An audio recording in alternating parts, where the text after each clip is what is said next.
Hello everybody, welcome back to another episode of Understable Discourse, your go-to place for all the good stories, stats, and just everything going on in disc golf throughout the world right now. We've got a kind of a different episode in mind for you today.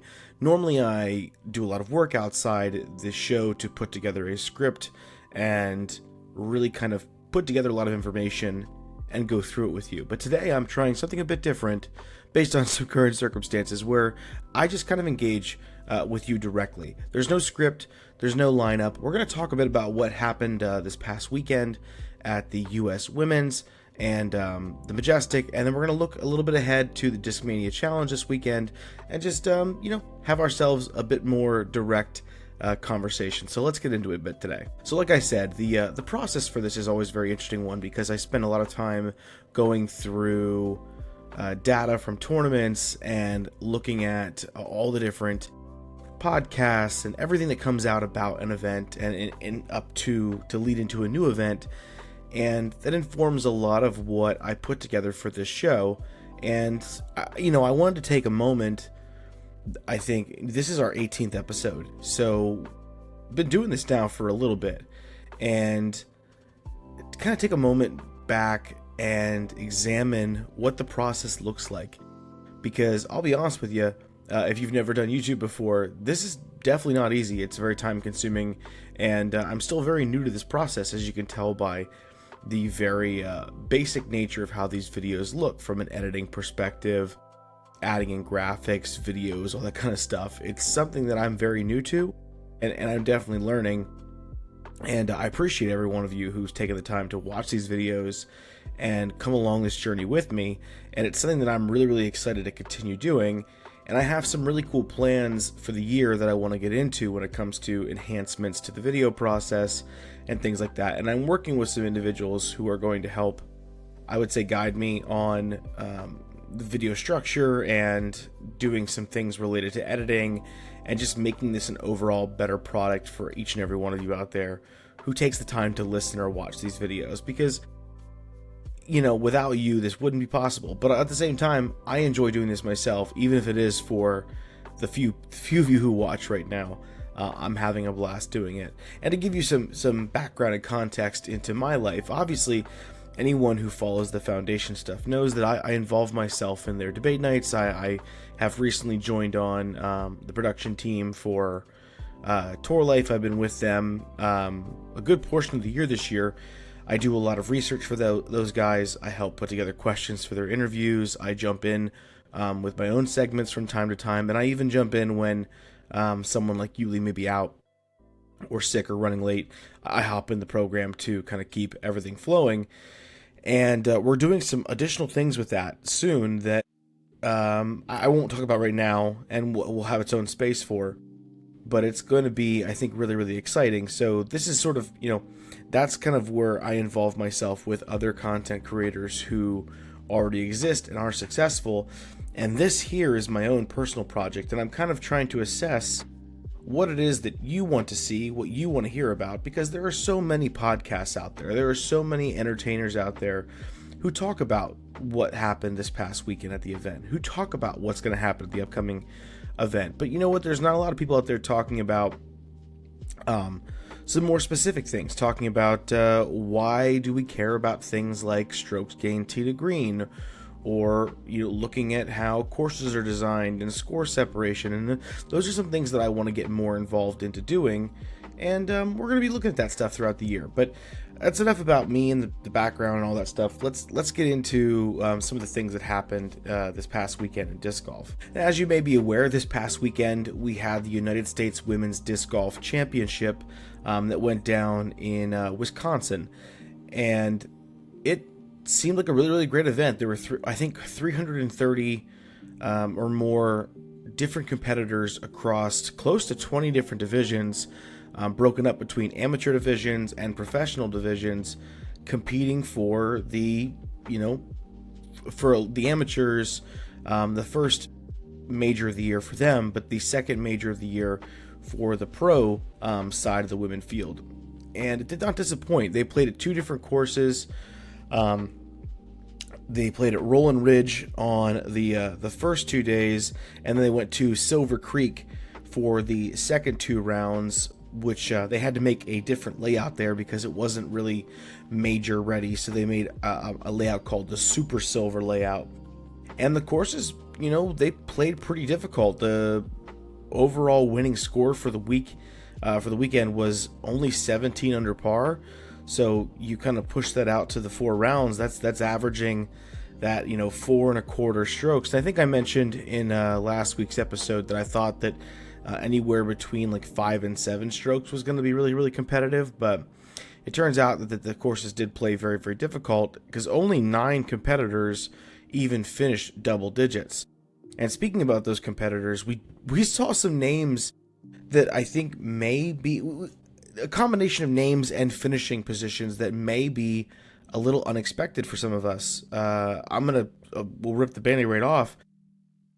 Kristen did not finish in first or second place. It's the first time this year that she has not finished in first or second place, as she picked up the 6th place finish.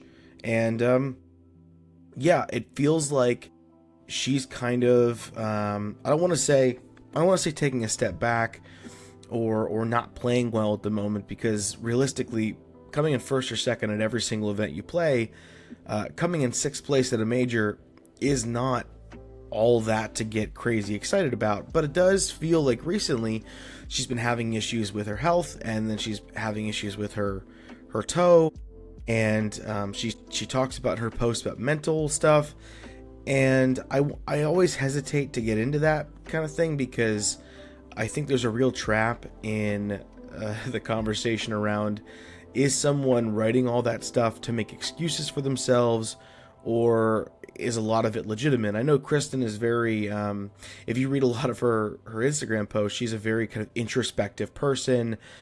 She thinks a lot about like her mental state, and she puts a lot of time and effort into caring about how she feels on and off the course.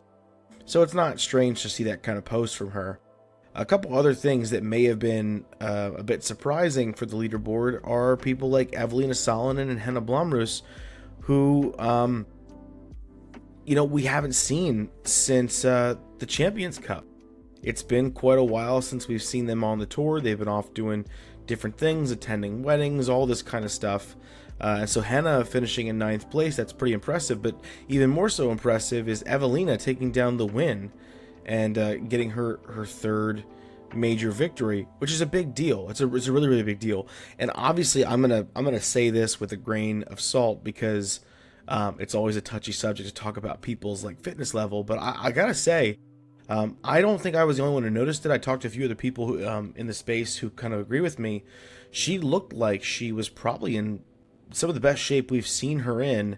And so you take this player in Evelina, who is historically the best thrower of the disc that the FPO side has right now, and you see her getting into better shape. I mean, it's pretty incredible. She looked great out there on the course, except for like the putting green, which we always know is a bit of an issue with Evelina's game. But other names that we have there in that top 9 of the double-digit finishers, you've got people like Cadence Birch, who are, they're really playing well right now. I love to see what Cadence is doing. I think she is just mature beyond her years when it comes to how she approaches the game and how she plays. So it was really exciting to see her finish well. And then you have Haley King, who we haven't heard a lot from this year. I think this was only the 4th event she played. And, she's finished near the top 10 or in the top 10 for every single event. She came into the final round, and she was right there in position to maybe take the win, and she didn't end up getting it, but so she tied for 2nd. That's a pretty big win for Haley King, who is a player that I feel as if we see pop up, and we all know, anyone who's paid attention to disc golf over the last 3 or 4 years, we all know Haley King's true potential, and that's to be a legitimate contender week in and week out. But it just doesn't feel to me like she has that killer attitude that you need sometimes to be at that top level. I think it's very selective. I think she definitely can get into that zone when she has to, but it just doesn't happen often enough for us to say, yeah, she's definitely going after this event in one way, shape, or form. So I don't know when her next event's going to be. I think she's playing this weekend at the Discmania Challenge, and so we'll see if she can repeat the same performance and be super competitive there as well. A couple other names, not surprised to see Holland Hanley finishing in 4th, protecting that top 5 streak she's had all year long. Although recently she's been finishing in 4th and 5th a lot, we haven't seen her on the podium so much for a few events. So it'll be good to see her kind of get back to that form for herself. And then Valerie Mandujano, this is the second weekend in a row where we see a great finishing position for Valerie, based on some really solid play. So good to see her popping off. I hope that she continues that same type of energy. And speaking of energy, we've got Emily Weatherman finishing tied for 6th. And it's really, really wonderful to see her competing so well, considering she has been going through some serious back injury issues. I know she posted not too long ago that she's been having an issue where her back kind of, I believe, and don't quote me here, that her back kind of goes out of alignment and it causes her some really, really great pain. And so it makes it almost unbearable for her to be able to play through. And it's nice to see her be able to put down 4 rounds at an event, stay healthy, and then also play well.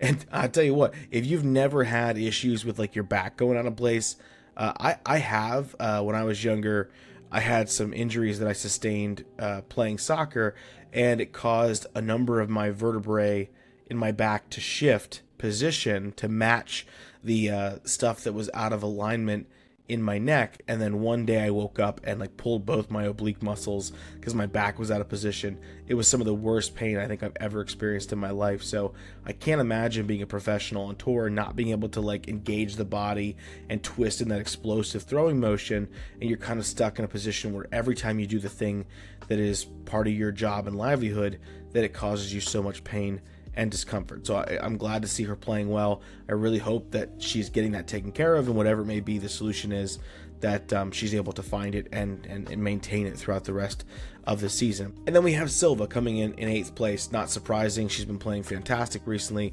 going with the back-to-back wins. I would have liked to see her finish a little bit better, but being in that top 10, being someone who finished double digits under par, that's a really great thing. Now, one other area that we can definitely be surprised, there are 2 names who did not make these top 9, the double digits under par group of people, and the first is Paige Pierce, which ordinarily wouldn't shock or surprise me because it doesn't feel like she's been playing that same level of game we're used to seeing her play, at least not for the past couple of years. And but the last few events she's played, she's really, it felt like coming back into, maybe not necessarily the Paige of old, but starting to see that skill level that we always know Paige has had.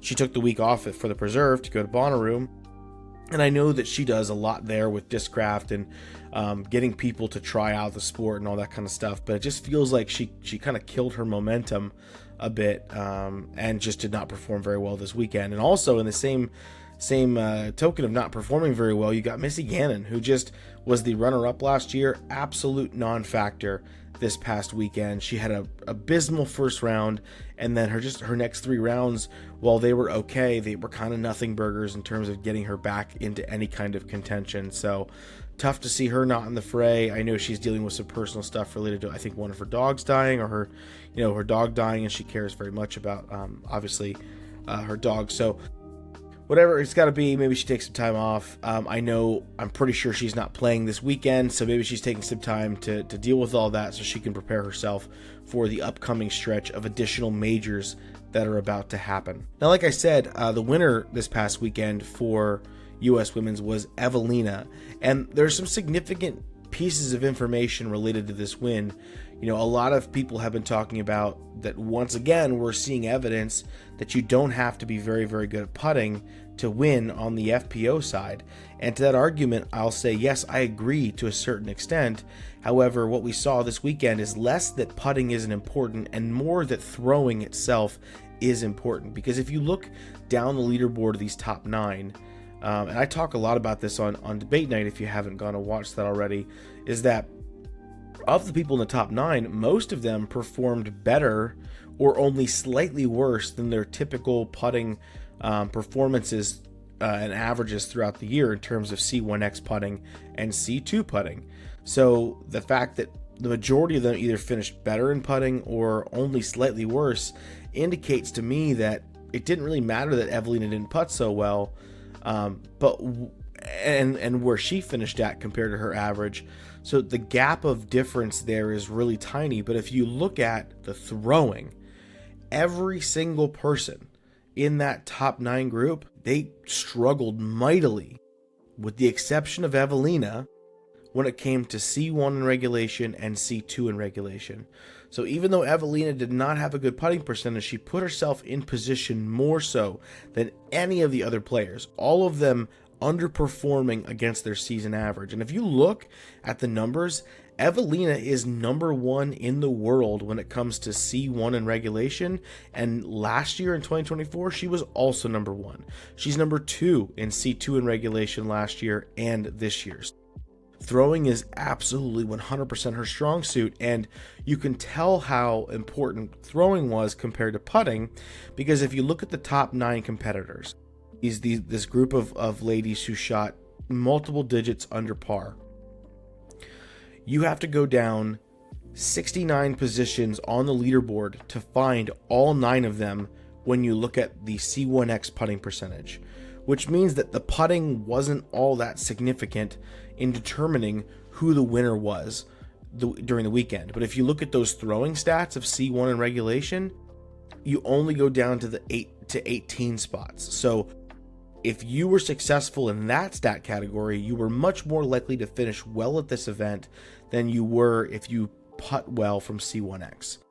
So really interesting stuff to kind of look at those numbers. It's something that at the end of the year, I want to dive into the season numbers and really see how a lot of that played itself out. But, you know, it kind of makes me believe that if Evelina did anything she could to increase her putting percentages by 5 to 10% in C1X and by like 5% in C2, I feel like she'd be unstoppable at a lot of these events. Now, before we move on, I feel like I have to touch on this, even though I really don't want to, the trophies. The trophies for this event were absolutely atrocious.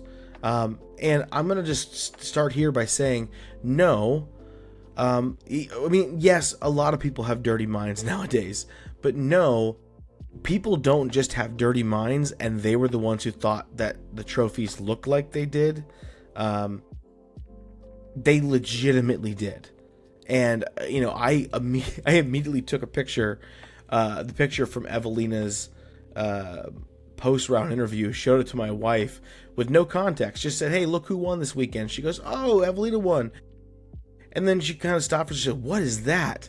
And, you know, identifying that there was an issue with the trophy. A lot of people saw it, and unfortunately it feels like the creator of said trophy didn't necessarily care that it looked like that and was well aware that it looked like that. So to provide some background context for you, the creator of these trophies was Tina Oakley, who is the wife of Eric Oakley and the former owner of the Whale Sacks Company. She is an amateur potter out of Florida, and she posted back in mid-April that she had been spending a lot of time recently on creating a commission for 23 lighthouses for this particular event. Yeah, I take a lot of umbrage with that, because that means that from like the beginning of April all the way until the end of June, you know, or even mid-April, like there was 2.5+ months of time where these trophies could have been shown. I mean, who's to say she couldn't, you know, I'm going to say throwing pots, that's what pottery is. Who's to say she couldn't, you know, throw the first, you know, 4 or 5, send off the concept design photo to somebody and say, hey, here's what I got so far, what do you think? And so if she did do that, then double the problem, because somebody looked at those pictures and they gave her the okay. And if it didn't happen, that's its own problem, because we should be reviewing the trophies that are going out to the major. Another issue that I have is, I'm not suggesting that we can't have Tina Oakley work on awards for an event, but she's an amateur potter in Florida. This event happened in Wisconsin. Why are we not working with a local Wisconsin artist? And also, I hear this from a lot of people about, you know, disc golfers supporting disc golf, or disc golf supporting disc golfers. I don't think we have to have disc golfers do everything within our sport. What's the harm in going and commissioning an artist to do these things, and they have nothing to do with disc golf? And now we've taken an outside entity and we've connected them to the sport in some unique way. Now they post on their socials, hey, look at these things I made for the United States Women's Disc Golf Championship. People are like, well, what's the United States? What is that? Like, what is the USWDGC? And then it prompts more people to look into the sport. So I don't think we always have to serve disc golfers when it comes to who we decide to do these things. But I'm upset by the whole thing because, number one, while not all of the trophies looked as bad as the trophy given to Evelina, you still have this issue of so many people have been focusing on this trophy. They have not been focusing on Evelina's win. And so many people are focusing on these trophies that doesn't matter whether you received one of the ones that was really bad or one of the ones that was, pretty decent. It's still part of the pantheon of those trophies and will forever be talked about as long as the internet can remember. And we had junior divisions getting these trophies. Whether or not their trophies were the good ones or the bad ones, they're likely probably the ones that were a little more tame. That's still really tough. We want our sport to be taken seriously, and this stuff can't happen. Someone has to be reviewing these before they ever make it to the final table. Someone should have saw this and said, guys, we cannot give this to the winner of the all-female major.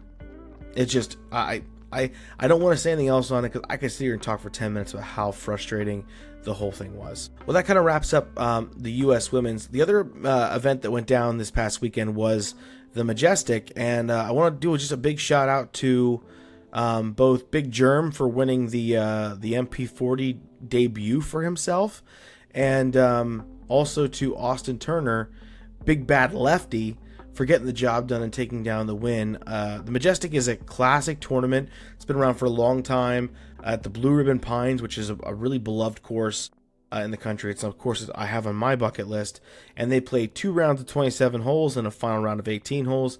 It's a lot of fun. I hear that the coverage is out right now, and you should go check it out because it's a really, really good event. And according to Austin's interview that he had on Tour Life, it sounds like that last round gets a little wild when it comes to his battle with Joe Revere, who is one of the winningest people in PDGA history. I think it's something like there's only 23 or 24 people ever in the PDGA who have more wins than Joe Revere does.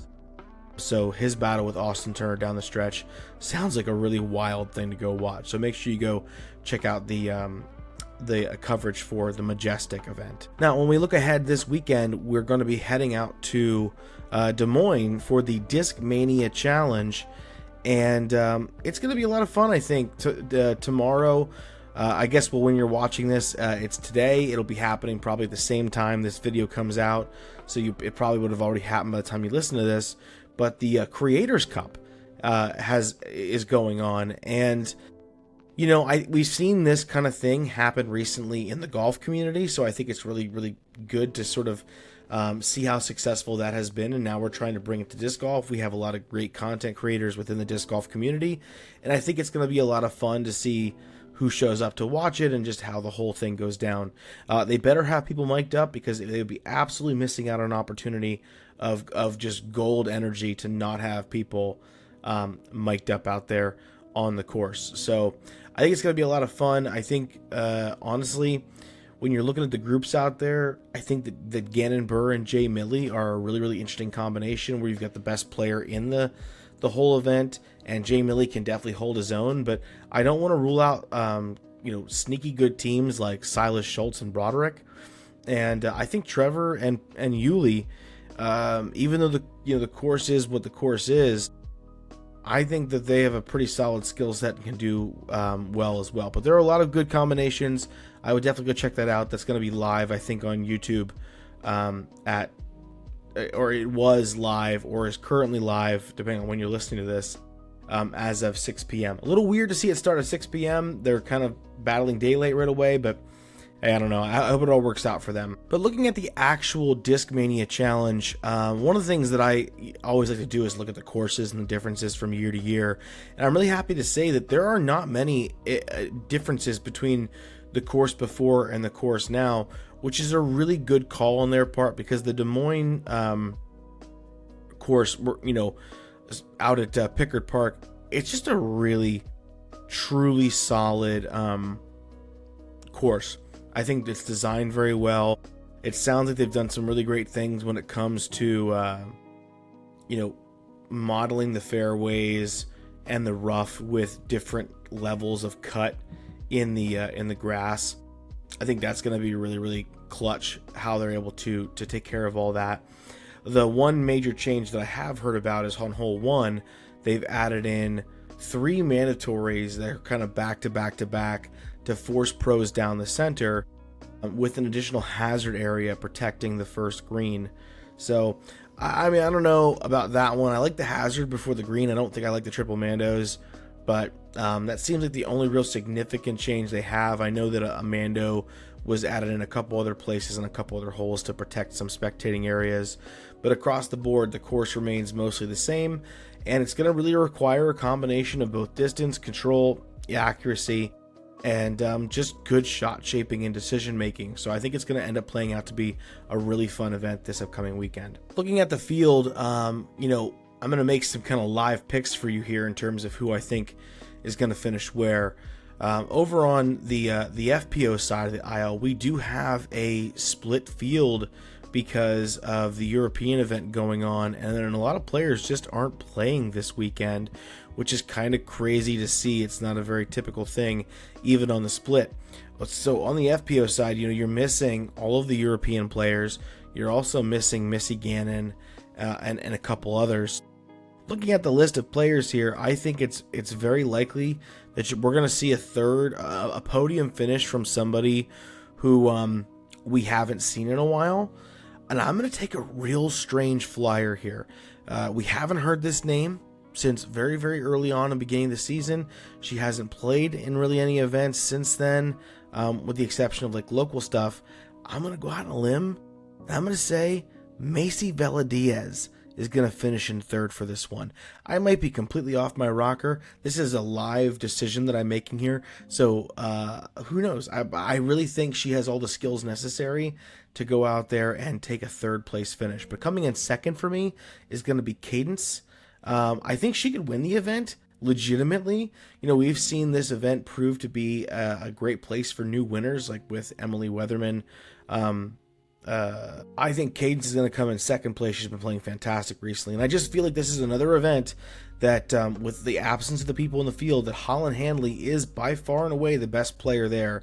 And I would almost say that her not winning this event is going to be a more negative thing for her than like finishing outside the top 5 at a regular event. I think she has to go out there and get the win this week with everyone absent if she wants to kind of keep up that opinion of herself that the public has of like she's the second best player in the world, and as long as the other ones aren't there, it's her event to dominate. So I think she's going to end up taking down the win for the FPO side. Over on the MPO side, we're going to have a lot of interesting things happen. We've got Brody Smith back officially in the field for this weekend, which will be a lot of fun to watch. And I think he's on a card with Yuli and Bedanza and I think Mason Ford. It's gonna be a really interesting card. I wish we could get some cameras on that one. But for me, coming in at third place for this event, it's a really tough choice. There's a lot of fantastic players out here. I'd love to pick someone like a Simon Lizotte. I think that you can have a lot of success from someone like a Paul Macbeth.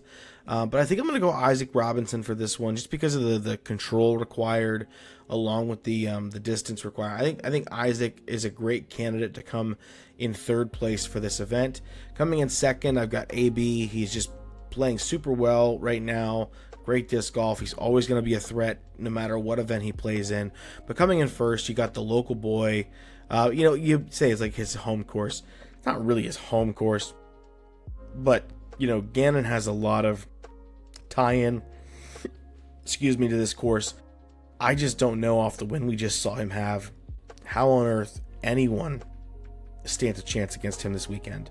The only way Gannon loses this weekend is if Gannon loses. So I don't know what we're going to see, but I think it should be a lot of fun. I'm excited to see how everything plays out at the Discmania Challenge, and we're going to see who takes it down. The other event going on this upcoming weekend is the European Disc Golf Championship, which is going to be, I think, and very, very enjoyable. I'm excited to have 2 professional level events going on this weekend to be able to watch, and we're going to see the European field coming in very strong here. But this one's going to be held in Norway.